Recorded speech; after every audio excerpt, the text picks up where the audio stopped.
Welcome to the Woodpreneur Podcast, the #1 podcast for the business and marketing side of the lumber, woodworking, hardwood flooring, and sawmill industry. I'm your host, Steve from Acres of Timber. Each week, we feature various wood business owners and entrepreneurs from around the globe. We share their stories, paths, insights so that you can network, learn, and grow your own wood business. Thank you so much for listening. Now enjoy the episode. Hey, welcome to a brand new episode of the Woodpreneur Podcast. This is your host, Steve Larziliere. Today's guest needs no introduction. He is a two-time Woodpreneur podcast guest, Matt Outlaw from 713 Woodworks. How you doing, man? Good, man. How are you? I'm good. Hey, before we hopped on, I was just recalling, I was like, I felt like you've been on recent, but it hasn't been. Yep. It's been 3 years, and you kind of announced it on our podcast that you were quitting your job. And so how long has it truly been since? About 2.5 years, getting close to 3. We're at in May of 21 is when I left state police. So I think we interviewed you in like April of 21, which is, it feels like the world flew by so fast, right? It goes quick. So what's been going on since you like quit your job, went full time to do this video thing? It's been a great experience, a good learning experience. When I was getting ready to leave state police, I was nervous, things weren't going to work out, or, you have all those jitters about leaving a comfortable job, but it was all for nothing. Like, I was worried about nothing. Everything's going great. God provides. Amen. So tell us how did you turn the switch over and start working full time? Because I know that, when you have a job and you have this set routine, and then now you don't have this structured job, talk about that mindset shift that you had to have, because I know that there is one, right? Yeah, I mean, you got to so having the full-time job, basically I was having 2 full-time jobs, right? Because I was already at the point to where I was working enough on 731 channel stuff or content, not just a YouTube channel, but content in general. There was a full-time job in and of itself. And then I also had the full-time job as a sergeant of state police. So when I left that, it was like huge relief. I was like, and then I thought, well, when you leave, you're going to have so much more free time. Yeah. And then I'm like, why don't I have free time? Fake news. Yeah. That's wrong. And so it's like you figure out ways to plug up that time with other stuff that helps grow your business. And so that's kind of what we've done. And since then, matter of fact, my wife, who's sitting right there, she has left her full-time job to help also with 731. Plus, she's got her own stuff going on now, starting her own channel, her own social media stuff. So it's been good. It's been fun. That's really, really cool. Congratulations, man. You must feel a sense of pride at being able to create something. And just thankfulness. This is God's blessing on our business, and what we're doing with the business isn't just business focused; it's faith focused, and so we're trying to honor that, and it's been a blessing. How has the channel changed in the past couple of years? It's changed a bunch. So one of the things that's changed is I've been able to put out more content over the last couple of years just by scaling. I guess employees, they're all 1099 employees right now, but hiring editors for different content has helped scale, because you can't do it all yourself. I figured that out pretty quick, and you just don't have the time. And that's when I first started. When I went full time, I was pretty much doing all the videos myself, and video editing takes a very long time, especially if you're not proficient at it and you're trying to learn as you go, which is what I was doing. And so that fills up a bunch of time. And then once I was able to hire an editor that does all my long form videos, then I could also, now I've hired a shorts editor for basically Instagram reels or shorts. And so that kind of helps scale everything. That's cool. And who did you have to become during this process of growing? You know what I mean? Like how did you personally, professionally change? Which I was already kind of used to being a manager of people, being a supervisor of state police. So you kind of start not manager. It's a little different because you're you don't have to watch them, make sure they get their stuff done. It's your stuff, but you have to make sure it's done. But you're not basically micromanage them, I guess you'd say, where you're just kind of letting them do their thing, especially when you get competent people. And that's the hardest thing, is finding competent people in this space, because there's not a lot of avenues for you to figure out, okay, where do I go find a video editor? Or, like, you can go to Fiverr or whatever, and it's like throwing darts in the dark. You don't know if you're going to get a good one or not. And so what I did was I just leveraged my community. I went on the community tab on YouTube, and I said, hey, I'm looking for a video editor. Anybody who's willing to apply, here's my email, or just on a website, and had several apply, and I gave them all the exact same video. And I said, get to town, I'll pay you to edit this one. Yeah. And I wound up with 3 really good ones. And I put that to the vote to my channel members and patrons. We call them 2 Before Nation. And I said, hey, Before Nation, which one of these you like better? Everybody, large majority picked the long form editor that I have now, which that's who I do. And then from then on, we scale from there. But that's the hardest part, is finding people that's qualified and reliable. That's the main thing. Yeah. What kind of, aside from people, what kind of other investments did you make in your business? Just products. We're trying to come out with physical products too. At the same time, we're working on several right now that should be launching in the next month on a new business. I'm not really ready to announce it publicly yet, but it should be coming out within a month. Well, don't worry. You can announce it here, because it's not going to come out for 2 months. So it's called. It's just it's another way for us to add a revenue stream, right? Sure. That's what we're trying to do, is add extra revenue, because YouTube channel won't last forever. I know that for a fact. For sure. Everybody has a shelf life of how long they're willing to grind at this and put in their to make content. So that's kind of the idea. Right now on 731woodworks.com, we have physical products that we sell quite often, or quite well, board butter, stuff like that. It's for the woodworkers. And so we're trying to figure out other avenues to diversify. And it's kind of always been about diversifying the income of this business, because it's turned into a legitimate business. And so we want to try to diversify that as much as possible, so not just focused or relying on one revenue stream. That's cool. And then I see that you got your Patreon as well, right? Yeah, we have Patreon and channel members. I don't publicize that a lot, like, join the Patreon or whatever. But that just allows us to have really good communication with the people who want to support us the most. And we give them extra stuff, like behind the scenes videos. They get early access to the videos, discounts. Depending on the level, they can get a one-on-one with me once a month, stuff like that. So that just try to help provide extra value to those that really want to support. So on the surface, there's woodworking, you got family, you got the faith, but what do you think now that you're 3 years in and you're coming out with new products? What do you think you're truly meant here to do? We're here to serve people, man. I think that's what everybody's put on earth to do, is to serve others. And so that's kind of the whole idea behind the channel. We show tools. I just try to help in any way I can, but the ultimate goal is to grow the kingdom of God. That's what our channel's about. And so that's what we use it for. But we also know that not everybody's believers, and not everybody wants to. We're not Bible beaters. We're not going to beat you over the head with the Bible. We wear faith-based shirts, and there's links in the description to the story of Jesus, which is what we're trying to share.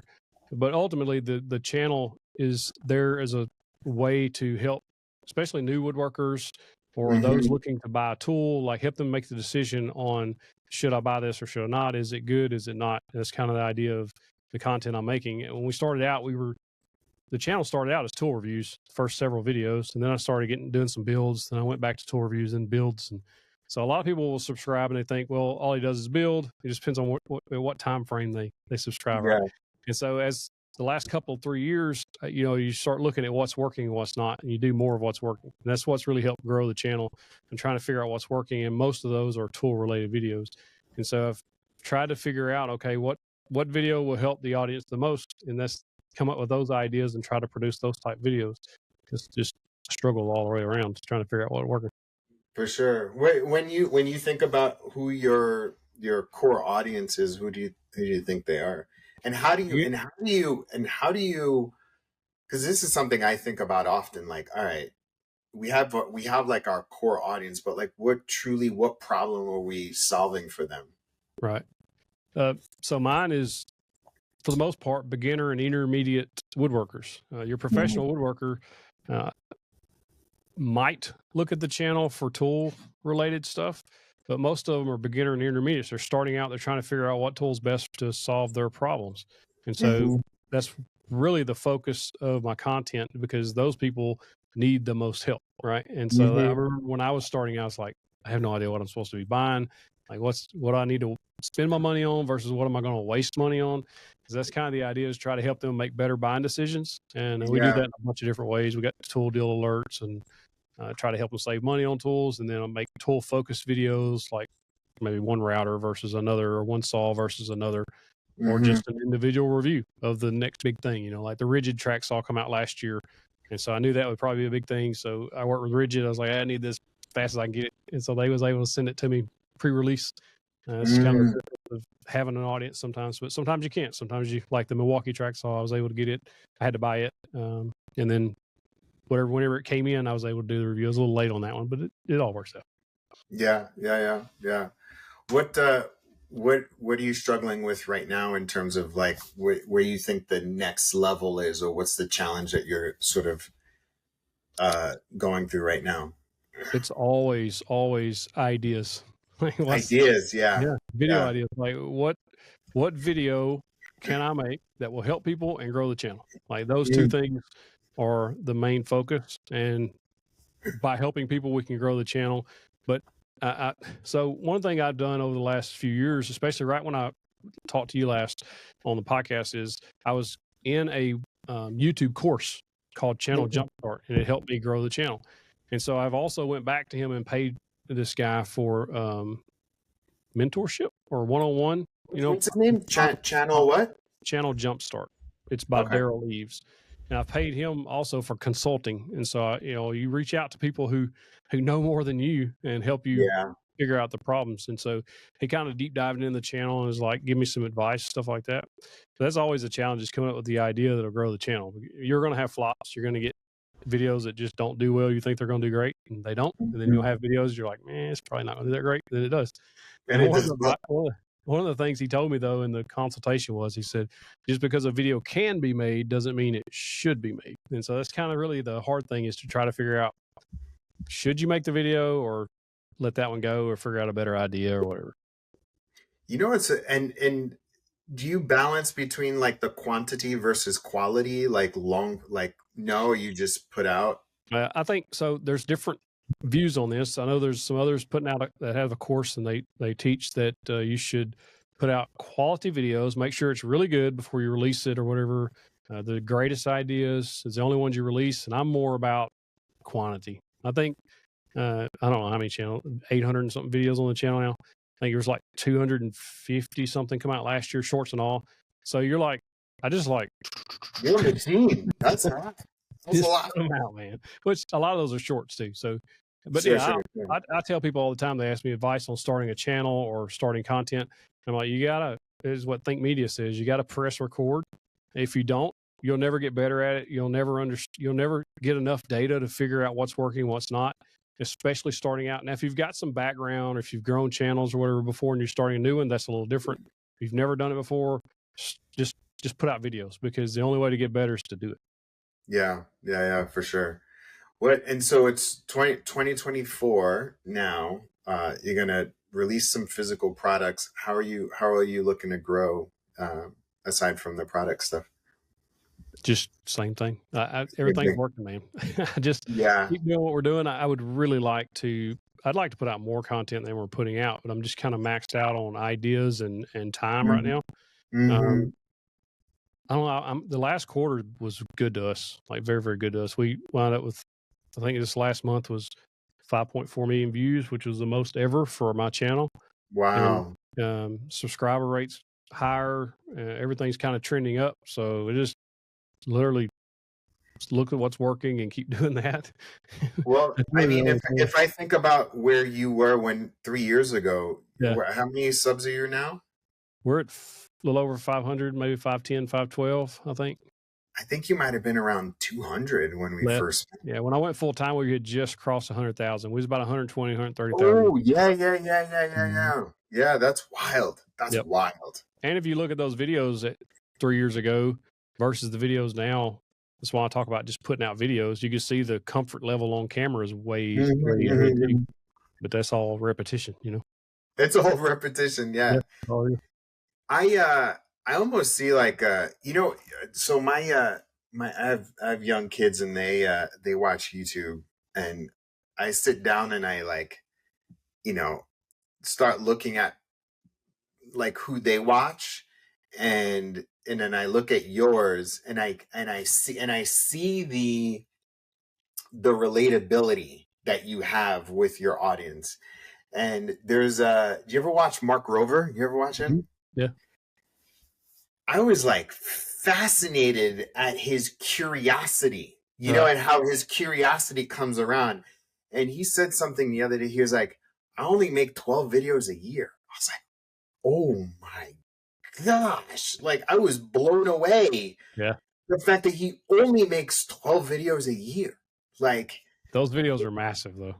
Yeah, like, they are massive. Yeah. View counts and the time and effort they put into them, like you can tell there's a lot goes into every one of those.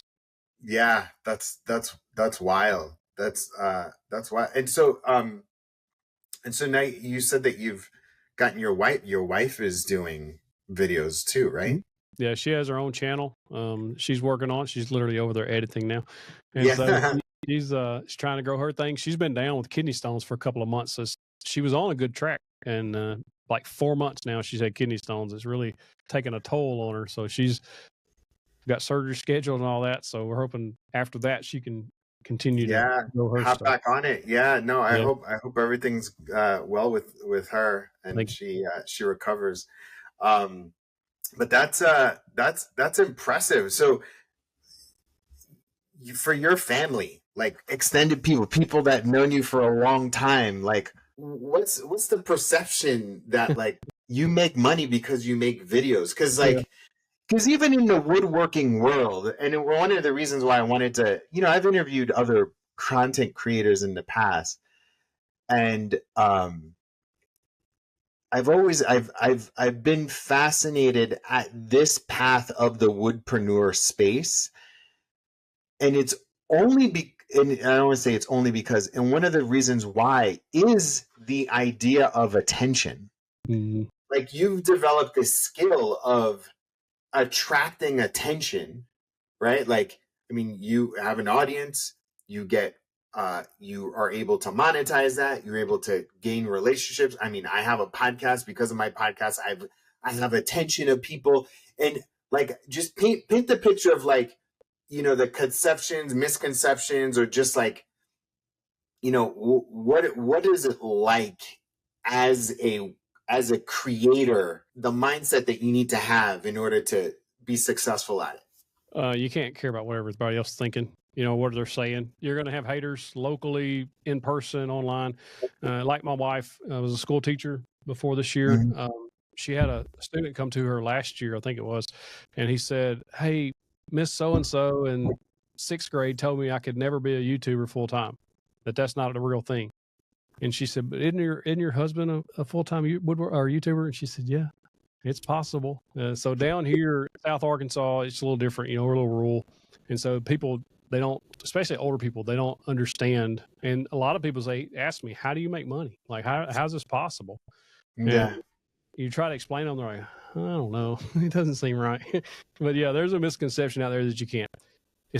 You can. You got to put in the time and the effort, and it doesn't come overnight. A lot of people, I had a guy email me this week actually and told me I was overnight success. And I was like, well, that's not really true. Like, yeah, we've been blessed. No doubt. I mean, how many hours have you put in? Like how many? Thousands. Like, I mean, you don't know. Yeah. There's no keeping up with it. But you know, it didn't happen overnight either. You know, it was multiple years of constantly putting out content before one single video kicked off. It took me 3 months to get my first subscriber. So, you know, it's just one of those things that it just grows over time. It's compound interest, what I tell people a lot of time. Like the more you produce, the more opportunity you have. Same thing with affiliate sales, stuff like that. It's compound interest. The more videos you have, the more opportunity for people to click a link and go buy something to give you 2% or 3% or whatever it is. But over time, it all adds up. And so, but yeah, the misconception is you can't do it. And then there's others that believe they can. And there's the ones that believe they can are usually the ones that succeed. You just have to be willing to put in the time and the effort. Fascinating. Yeah, that's really, really, really cool. What have you I know you must have like success stories, right? And not like it's your intention, but it kind of is the intention. Have you had people that have sent you messages or like, I mean, maybe there are moments where you've doubted, but like somebody in your audience has sort of really touched you because of the work that you've done? Yeah, man, we get messages constantly. The emails. We'll send you an email or a DM and say, hey, you inspired me to start, or you inspired me to start my own business, my woodworking business, or you inspired me to start a YouTube channel or start posting on Instagram. All different ages from 13, 14 years old, all the way up to 70, 80 years old. And it's just, there's really no age limit to this stuff. You can start it as young as your parents will let you, and then all the way up until you physically can't do it. And so, yeah, we get those messages pretty regularly, and I love getting those when somebody says, hey, I watched this video and it really inspired me, or, just your demeanor or your attitude towards things are inspiring. I like those because those kind of fill in the hate that you get, because you're going to get that too. But those are great to get always. I mean, speaking of hate, how do you deal with that? Depends. Sometimes they sting a little more than others, right? Sometimes you get those that really, really are like, that hurt. Why you gotta be so mean, man? And then some of those, most of them are just silly stuff. They're just having a bad day. I tell you, people don't know you. They don't know you. Yeah, that's true. And so I had a comment on a video 2 years ago. And the only reason I know that's because the guy come back 2 years later. He commented and said something really negative about me, my content or whatever. And I just commented, I said, hey man, I don't know why you felt the need to lash out at some random guy on the internet. I just want you to know, I just prayed for you right now. And if you ever need anything, you reach out. And I left it. I posted it, prayed about it, forgot it. 2 years later, dude, or messages says he commented on that same video. He said, 2 years later, I just want you to know I apologize to you. Thank you. It's pretty powerful. Whoa. So yeah, I try to comment. I try not to be negative on the recomment when they say something negative or come at me or whatever. I try to be. I try not to be also negative, because that's not gonna. I don't always succeed. Sometimes I'll fire off a comment before I was like, I probably should change that. But I'm perfect. But I do try most of the time to be a little more positive, or just let them know, hey, I'm sorry you feel that way. Especially people that subscribe when I was making build videos a lot. They'll comment now. They'll call me a sellout or a shield or whatever the term is. They want shield. Yeah. I'm just selling tools or whatever. And I say, hey man, I'm sorry you feel that way. It's really all you can do. You're not going to change their mind. And so I just let it go most of the time. So I remember I started watching you when you were doing those build videos, and I was actually about to say, I was like, wow, you were really that guy making like farmhouse tables and selling them on Facebook Marketplace. Yeah. It made decent money, around here in South Arkansas. We sell them pretty good. I still get emails pretty regular if people want me to build something. I'm like, yeah, I don't do that anymore. You don't do that anymore. Yeah. And it was part of the business plan when we were just going full time. I had a discussion with my wife. I was like, I was making a bunch of stove covers on Etsy. I was selling a bunch of it. It was like $30,000 a year revenue. And I told her, if I keep doing this, the channel is never going to grow because I have no time to do content. And so I had to make a decision. I had to cut that loose and lose that revenue for a short period of time while I tried to grow the channel to make up for that. And it's more than made up for it. So it was a good decision at the time. Now, not all my decisions are good. That just happened to work out. But you have to make those decisions on what you're going to do, what you're focused on. I tell people all the time, I'm not in the woodworking business. I'm in the content business. That's a major difference. I'm not making woodworking, furniture and stuff and trying to sell that stuff. I don't know how well that would work here locally. I could probably do pretty good with it online, but that's not really what I want to do. It's not I'm not passionate about that. So I really enjoy I'm really enjoying making the videos on tools and different things like that. I really love deep diving into companies. I have a series called The Haters Guide to, like I have one, The Haters Guide to Harbor Freight, Haters Guide to Ryobi, and try to change people's minds about the company or the tools or whatever. I like doing those because you kind of deep dive into the history and the nuances of the company. I like that kind of stuff. I nerd out on that. That's cool. That's a good series. That's a good series. What the last question, or one of the questions that I had, was what drives you now? Helping people, man. It's all about growing the kingdom of God. The mission has never changed. When we decided to go full time, that was the driving factor, was because people, again, was emailing saying, you inspire me, or just, hey, I watched a video. I have no idea what's going on. I've been in a really dark place. Something about your video touched me. I don't even do woodworking. I've got multiples of those. And I'm like, I know, I know what's happening. And so that opens a door, pebble in the shoe, as my friend says, and just helps us to be able to communicate with them back and forth about our faith and share with them our faith. Doesn't mean they have to accept it or believe 100% the way I believe to watch the channel. I've had people of various religions reach out and say, hey, I don't believe the way you do, but I appreciate the way you do your content, that you're not just, thumping me over the head with my Bible or whatever. Yeah. You have to, you have to build relationships to share your faith with people. I don't think you'll ever stand on the street corner and scream anybody into heaven. I just don't believe that. You got to have a relationship with somebody before you got to have a relationship. Listen to anything you have to say, so that's kind of the idea. For sure. All right. So this is I don't know if I did this with you last time. I don't think I was doing this part. So this is a part of the podcast where I give you any advice, marketing or business advice. So is there anything that you need help thinking through with your channel or your business in general? I mean, video ideas are always welcome. We got products we're fixing to come out with, so marketing those would be great. Or just, you could take our board butter, for example. I think we have a really good product. I think it's a super cool logo, which I think branding matters. My wife, can you hear me with this? My wife come up with it, and we have a guy that makes all of our logos and stuff. But it just looks cool. Let me look at the logo online. Hold on. When we come up with a logo, we thought about the fact that, okay, who's our target audience, right? Who's going to buy this? And it's typically your older woodworkers. So you don't want something so flashy, and you just want something kind of plain, simple, says what it's supposed to do. And it's easy to use. Why don't you run ads? Yeah, I don't know. I don't know how. That's why. Yeah, well, run ad. I mean, look, here's the thing, is that you could be running ads like selfie. I mean, you're in front of a camera all the time. Yeah. So you can do you run your own? I mean, you could do board butter as an advertiser in your own videos. Yeah, we do that. So that's one of the things when I was on Steve Ramsey's podcast before we started recording. One of the best lessons he ever gave me. He said, "Are you advertising for yourself?" And at the time I said, "No, well, I'm not." I said, "What do you mean?"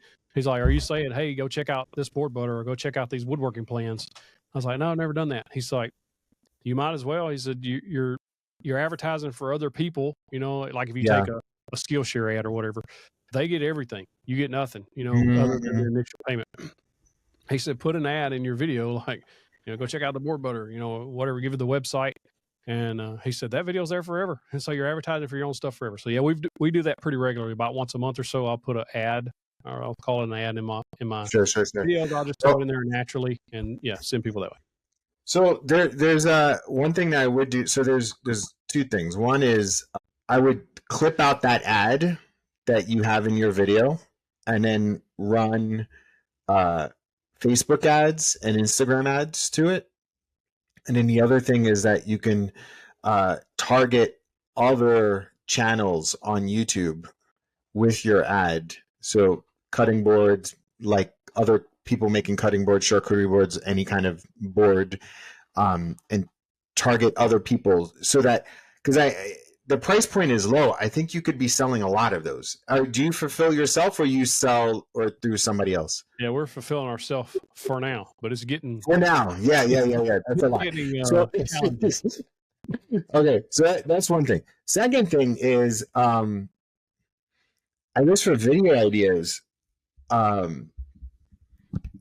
you know what I started thinking about when you were talking? I feel like you need to go on tour.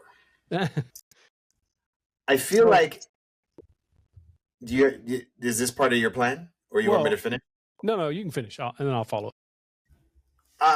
Because I almost feel like, during the summertime, churches have the like revivals. Like, you could probably do, if I could do it, if I could do my own tour and get 50 to 100 people to show up, and I don't have as big as an audience as you, like, dude, you could really do a tour.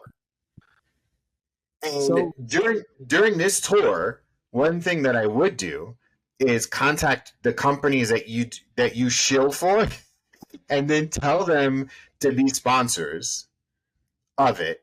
Yeah. And then you combine faith and woodworking and barbecue and meetup. And I feel like you've done something like this, but you do intentional tour, and you cover enough so that you can hire a filmer to travel with you, so that you're not filming anything. Yeah.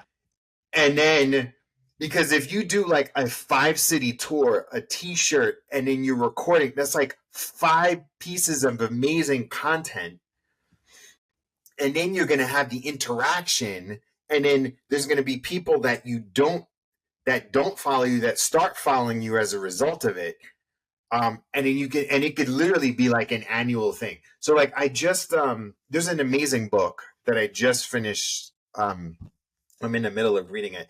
It's called, it's not about a t-shirt or something like that, but it's by this guy named Bobby Hundreds. And he has a t-shirt. He has a clothing company called The Hundreds. And what he does is, he's built like this multi-million-dollar sort of empire, and it was about lifestyle and culture and community and people, with the t-shirt being the sort of backdrop. But one of the things that he did was like highlight the stories of his community. Yeah. And so anyway, that I think I almost see you being on. I feel like you need to be on stage more. I feel like, like that's why I'm feeling like you need to be a speaker or a motivator or that kind of stuff. Well, I've been feeling led to do that. I've actually got already booked a speaking engagement in Houston for like September, I believe it is, of 24. It was going to be in March, but Workbench Con was that same week, so we got it pushed back to September. But I would love to do that more. I believe that I'm being led to do that. I like the idea of getting sponsors involved. I think that'd be cool. My wife and I had talked about this year would like to do more of so we done meet and greets last year at different places. And did you do one in like Destin? Did I make that up? Did you do one in like the Emerald? No, we done one in we done a couple in Nashville last year, and we did one, maybe it was only in Nashville, 2 in Nashville. Seemed like we did one somewhere else. But anyway, those, we had good turnout. And typically what we do with those is, last time we went, we had we bought people tools, and they didn't know it, and then we had a meetup. And then before that, I let my wife spend, we gave her $1,000 to spend in 10 minutes in a woodworking store, and then we gave those tools away. So the people that come actually got something out of it other than having to look at my mug. They were able to get maybe free tools or whatever. That's cool. That's very, very, very, very cool. Yeah, I almost feel like that's the next level for you. The next level is for you to be on stage and for you to lead your own events. That'd be cool. Because then at that point, then you're truly controlling your own thing. You know what I mean? Right. Like you're taking your subscribers and you're owning them. Well, also, I think it's important that you meet people face to face versus just over a keyboard, because 1,000%. I've made a lot of friends over the internet, but when you meet somebody face to face, it's a different type of relationship. You connect better, I think. And then Absolutely, they get to talk to you, like the meet and greets.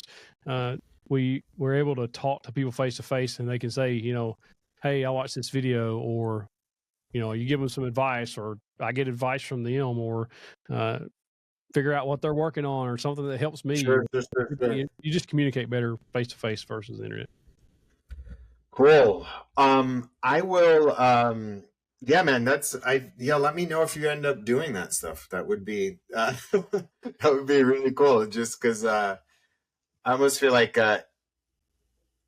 if you could see if your audience and your subscribers can see the people behind the comments, right, that would be super powerful. I feel like that's like the last meet and greet we did in Nashville. I had a guy reach out to me. He said, I come to your meet and greet to meet you. He said, I met you. He said, but I also met another guy there, and they wound up becoming really good friends. Their families are now friends.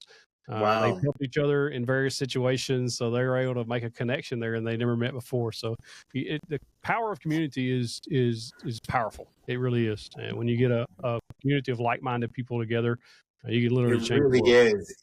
Honestly, so I would do this, and I did it 6 times. I did Woodpreneur meetups in LA, San Diego, Dallas, Chicago, St. Louis, Indianapolis. And I'm like, and I sent out an email or tweet, Instagram post, posted on, and I'm like, I have all these people that they're like, yeah, I listened to your podcast. Oh, I listened to all 300 of your podcasts. I'm like, oh my God. And it's I don't know, I get energy from it. Like, I get energy from being around people. And so anyway, that's really cool. All right. So tell everybody who isn't under a rock how to subscribe to you and check out your website. At 731 Woodworks on all the socials, 731woodworks.com. You can find my website there. That's where I'm at. Dude, thank you so much. It's great to do a retrospective of 3 years. That's from 100,000 to 5. Well, here's the biggest lesson that I got out of talking to you. Right? I'll be real with you. Is the power of going all in and investing in yourself. Dude, you had 100,000 subscribers 3 years ago. It was 2.5 years ago. Yeah, right at 3. We hit 100,000 in January, which is 3 years ago now. In January of 21, or right before that. So it was December. It was right at the end of December of 2020. Yep, end of 2020 is when we hit 100,000. So in January, it was just over 100,000. And you just got. When did we do that thing with Jake? When did we do that thing with Jake? Was that like 2022? Yes. No, it wasn't. It was. I think it was mid 21. It's almost been 2 years. That's wild. Yeah. And then you freaking went all in and you focused. You bet on yourself. You quit your comfortable, safe job, quote unquote, right? Safe, comfortable, secure state job, the pension, all that, right? Yep. You bet on yourself, and your life has changed. Right. It's all about it's God's blessing, but you also have to be willing to put in the work. And it's discipline and hard work. Like it's not easy. Some people think it's easy to make a video. It's easy to turn the camera on. It's hard to figure out what's going to work and what's not, and to scale from there. It's just all about analyzing and adjusting, figuring out, okay, this works, this don't do more of what works and do less of what don't, and go from there. But mainly it's discipline. Like if you're not disciplined with it, okay, I'm going to put out 2 videos a week, every week, and then do that every week, no matter what. And one thing that's held me accountable more than anything is hiring an editor and promising him I will give him 2 videos a week, every week, no matter what. Yeah. And so that holds me accountable to him, because he depends on me for 2 of those paychecks, right? Because he's getting paid per video. And so if I promised him 2 videos a week and then I don't give him a video, Either I got to pay him or he's going to go find somewhere else. Right. So that's one of the main things that's helped me He's more. taking his attention off of you, and he's taking his attention off of you. So, Yeah. and you want his attention on yours, because then if you do right by him, he does right by you, and that's how everybody eats. That's right. Dude, you're inspiring, man. I appreciate it. Just living a dream over here, man. That's so cool. That's so cool. Dude, thank you again for your time. Thank you. I appreciate it.